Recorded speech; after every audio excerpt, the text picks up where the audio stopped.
Judge John Ross listened to devastating impact statements from victims and then looked at the former pediatrician and said, quote, "What you did was a horrendous breach of trust." For years, pediatrician Craig Spiegel worked out of a medical building near DePaul Hospital in Bridgeton, where patients began reporting the doctor offering prescriptions for sex or sexual pictures. Here's U.S. Attorney Thomas Albus. You kind of get sick of talking about the defendant, and frankly, words kind of fail you when you're trying to talk about what he did. It's enough to just survive being treated like this as a victim.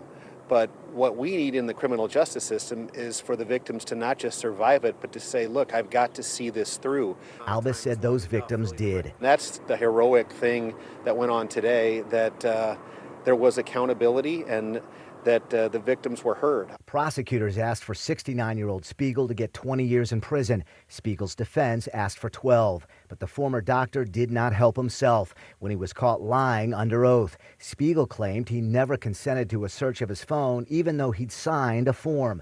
One of the impact statements was from a mother who said Spiegel illegally dispensed prescriptions to her daughter, who she eventually found dead. Spiegel said in court that he apologized and partly blamed his behavior on losing family in the Holocaust. The judge looked at him and said that is an offensive excuse and sentenced him to 20 years in prison. Downtown, Chris Hayes, Fox 2 News.